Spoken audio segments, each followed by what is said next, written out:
Oye, Dori, bueno, voy a aprovechar también para beber un poco de agua con vuestro permiso. Y ahora pasamos a la siguiente pregunta.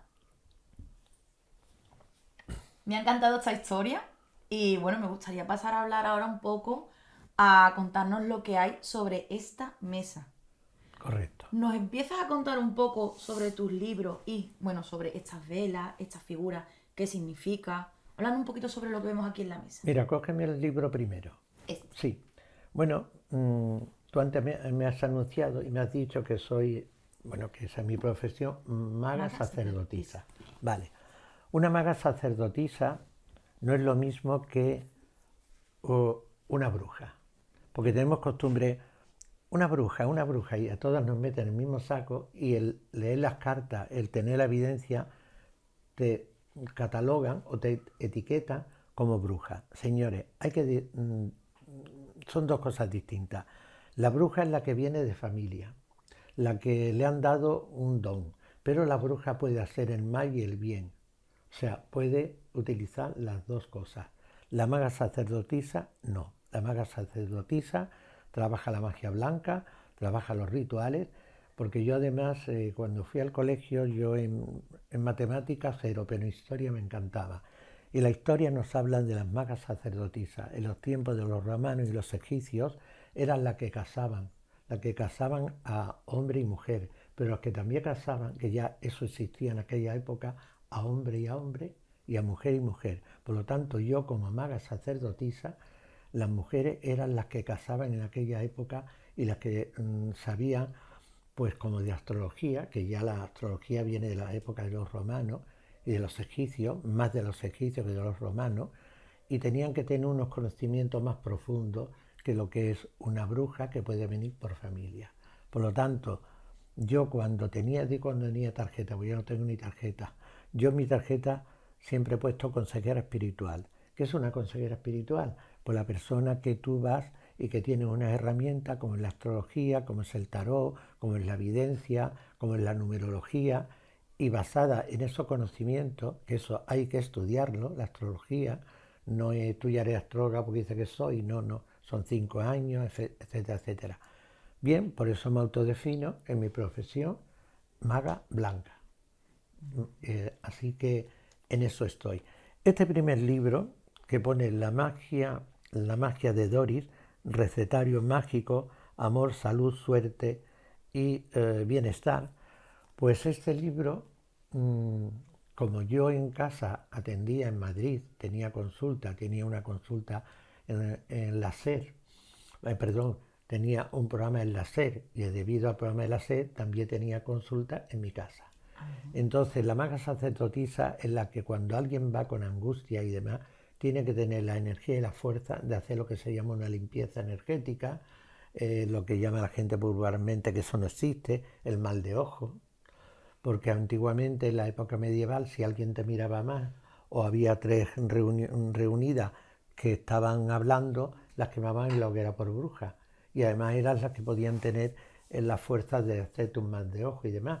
Entonces yo en mi consulta pues le hacía la limpieza energética, le mandaba unas velitas, les preparaba unas cosas y se me ocurrió escribir esto, que aquí van muchas recetas mías, vienen ya incluso hasta de mi antepasado, y son recetas sencillas para que tú, ay, me ocurre algo en el amor, coge el libro, taca, taca, lleva un índice, ay, en el amor, uy, hay varios rituales, ah, pues hago esto, ay, me preocupa la familia, ve y también hay rituales para la familia, protección contra las malas vibraciones, acabo de abrirlo, pues tienes para todo.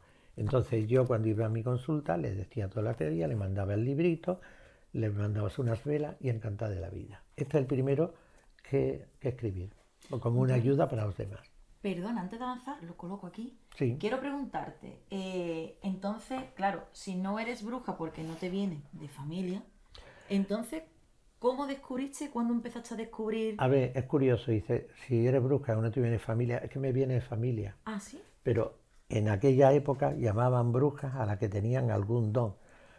Eh, Mi abuela materna, por parte de mi madre, ella con saliva curaba, sanaba, lo que llaman curandera, Sí. pero ella no era curandera de que atendía a la gente ni nada, ella sanaba a su familia.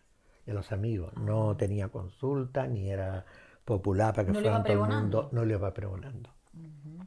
Entonces mi abuela con saliva curaba y hacía un incienso. Ella cogía la cáscara de una naranja, dejaba la cáscara entera, la secaba y con luna llena, ya cuando estaba seca, hacía una especie de incienso, lo echaba en el cisco entonces, no como ahora que tenemos calefactores y todo esto, ponía la ropa nuestra para cuando nos bañábamos y nos lavábamos, ponerse esa ropa con ese incienso para estar protegidos, para no tener problemas de salud. Y yo de mi abuela recuerdo que yo padecí mucho de angina y me operaron ya como muy mayor de angina y me salían unas ronchas. Pues ella me daba un aceite de oliva, me daba una especie así, cuando llegaba aquí había como una bolita, hacía así, la bolilla desaparecía y me desaparecía la fiebre. Señores, es que mi abuela quitaba la fiebre con ese tema de eso. Y sé que ella hacía una oración también contra las malas energías y demás. Y en el soberao, que aquí le decían en Andalucía, en Villamartín, el soberao, que era con unos techos así en forma pirámide, con unas estos en redonda, unas vigas en redonda, todas tenían como arcayata y ahí tenía ella colgada todo tipo de hierbas. De hecho, mi abuela murió muy mayor, ella padecía de tensión alta y con unas hierbas que cogía en el campo, todo del campo, las cocía tal y cual, las tomaba y se sanaba. Por lo tanto, yo creo que esto me viene de entonces. ¿Qué ocurre? Cuando yo llego a Madrid en el 79, no solamente estudio astrología, sino que yo no quería sanar con mi abuela, con la saliva ni nada, porque estábamos ya en el siglo XX. Y aunque mi abuela era del siglo XX, pero yo ya era otra época. Dije, voy a hacer lo que más de actual sea para poder sanar a la gente. Entonces también estudié en el Instituto Hispánico de Acupuntura, estudié lo que se llama ahora la auriculoterapia. Entonces no había mucha gente que hacía la auriculoterapia. ¿Qué es? Unas agujitas que se ponen en la oreja, que luego tienes que activar. Y también, bueno, por las propiedades de las hierbas y demás. Y con eso empecé a tener una consulta también en Madrid. Empecé a tener una consulta en Madrid y consultaba en mi propia casa. Porque yo tenía como visión de que las sanadoras, tal cual, en su casa. Y yo en mi casa donde atendía a la gente. Ya estaba evidentemente con mi marido.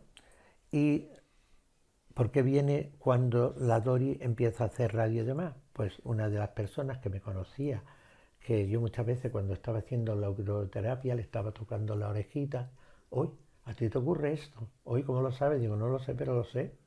Y además te va a pasar esto y esto y lo otro, tienes que tener cuidado con esto y con lo otro. Total, que yo le estaba haciendo la auriculoterapia, le estaba tocando y percibía qué es lo que ocurre.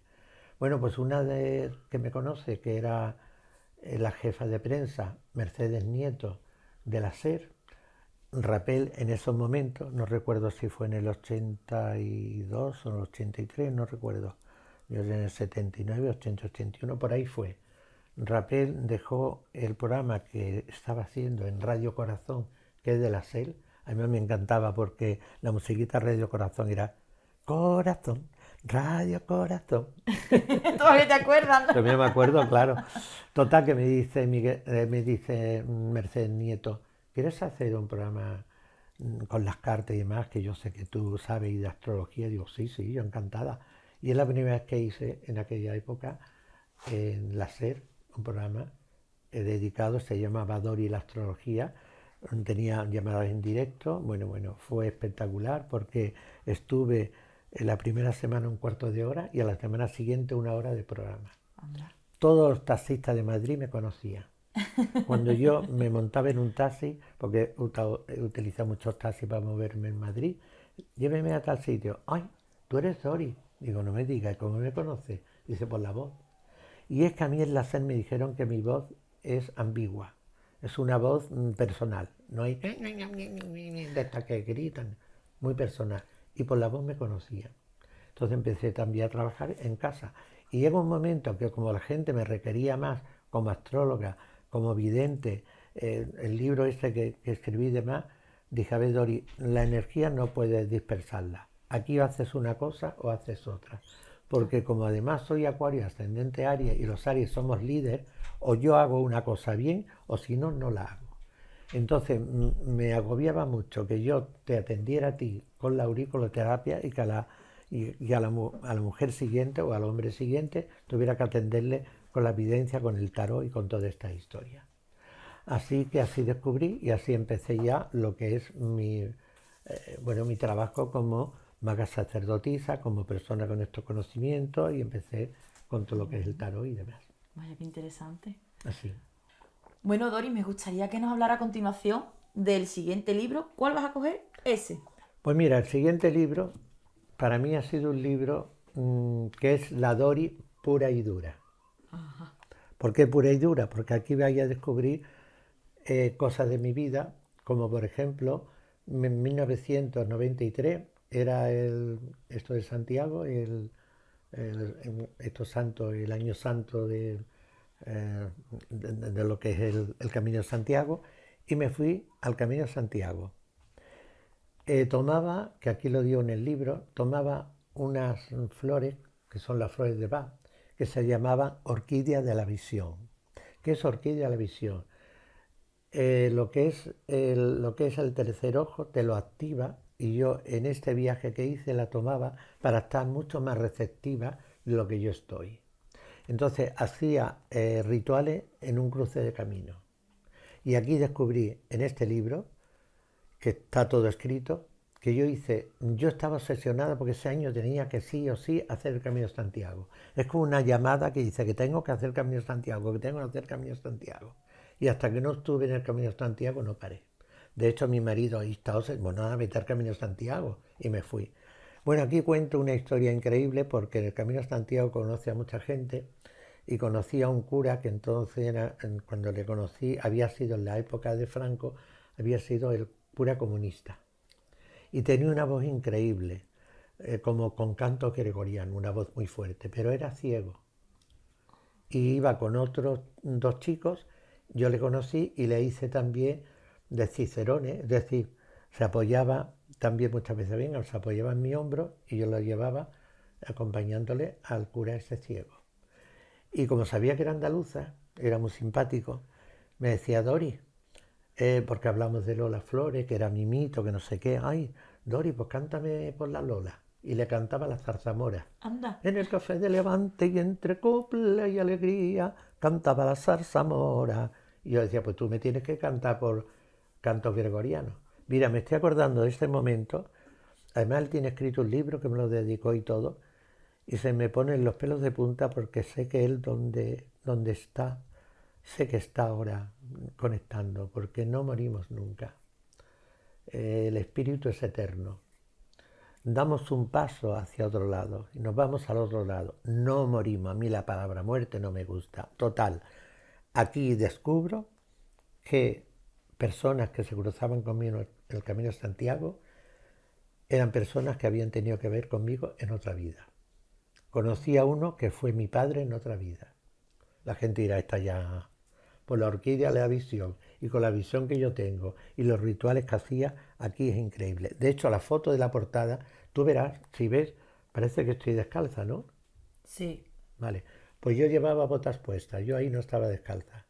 Y estas fotos son orbes, son fotos que, como las cámaras Kirlian, que fotografían lo que es la verdad. Y esto es increíble. Dentro del libro hay muchas fotos.